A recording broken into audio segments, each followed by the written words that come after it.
अस्सलाम वालेकुम दोस्तों, कीअं आहियो? उम्मीद आहे मां सभु ठीकु हूंदा। दोस्तों अॼु की हिन वीडियो में मां तव्हांखे ॿुधाईंदुसि त ड्रामा सोप सीरियल दर्दन जो देश जे बारे में आउं तव्हांखे इहो ॿुधाईंदुसि अञा हिन ड्रामे में केतिरी लेट आहे ऐं हिन ड्रामे खे आख़िर छो न पियो हलाए वञे, आख़िर हिन ड्रामे खे रिलीज़ छो न पियो कयो वञे ऐं एॾी देरि आख़िर छो।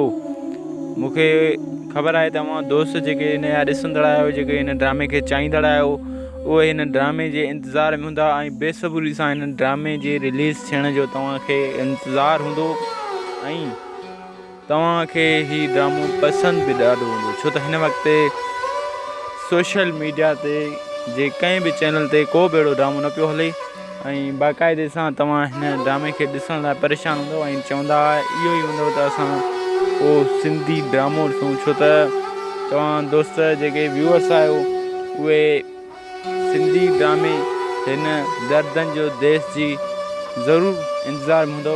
तो मां सोचियो त अवां दोस्तनि जे लाइ हिकिड़ो नंढिड़ो वीडियो ठाहे छॾिजे ऐं उन दोस्तनि खे सॼो कुझु हिन वीडियो में ॿुधाए छॾिजे त दोस्तों हिन ड्रामे जी सॼो कुझु स्टेप बाय स्टेप जेका ॻाल्हि हूंदी उहा मां तव्हांखे ॿुधाईंदुसि त हिन ड्रामे जी रिकॉर्डिंग अञा थिए पई या न पई थिए, हिन ड्रामे खे कॾहिं शुरू कयो वेंदो ऐं हिन ड्रामे खे कॾहिं हलायो वेंदो ऐं हिन ड्रामे में नवनि एक्टरनि कहिड़े कहिड़े नवें एक्टर्स हिन ड्रामे में कमु करे पियो, इहो सॼो कुझु मां तव्हांखे ॿुधाईंदुसि दोस्तनि खे। पर दोस्तों वीडियो स्टार्ट करण खां पहिरियां मुंहिंजो हिकिड़ो तव्हां दोस्तनि खे नंढिड़ो रिक्वेस्ट आहे, जेकर अञा ताईं बि असांजे चैनल खे तव्हां सब्सक्राइब न कयो त सब्सक्राइब करे ऐं घंटीअ जे बटन ते लाज़मी क्लिक कंदा।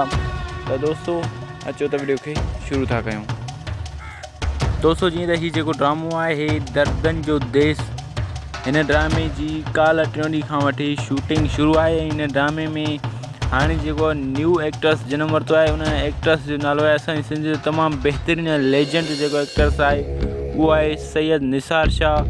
दोस्तों जीअं त सैयद निसार शाह जो असां ॾिठोसीं त कुझु पिक्चर्स में राबिया राणी सां करेक्टर्स हुयो। राबिया राणी सिंधी लेजेंड एक्ट्रेस आहे, पुराणी एक्ट्रेस आहे, मेल एक्ट्रेस आहे।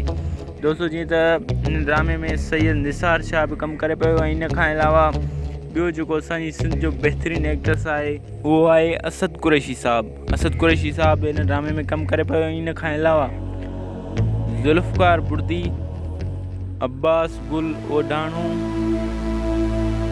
मंज़ूर मुराद ऐं हिन खां अलावा असद कुरैशी, यूनिस सुनाई ऐं हिन खां अलावा ॿिया बि काफ़ी सिंध जा लेजेंड एक्टर्स हिन ड्रामे में कमु कनि पिया ऐं मेल तोड़े फीमेल हिन ड्रामे में कमु कनि पिया ऐं हिन ड्रामे जी जेका कास्ट आहे तमामु बहितरीनु कास्ट आहे। हीउ सिंधी सेटेलाइट चैनल जो तमामु वॾो सोप सीरियल आहे ऐं तमामु बहितरीनु कास्ट आहे। हिन ड्रामे में जेको आहे सो तमामु बहितरीनु एक्टर्स कमु कनि पिया।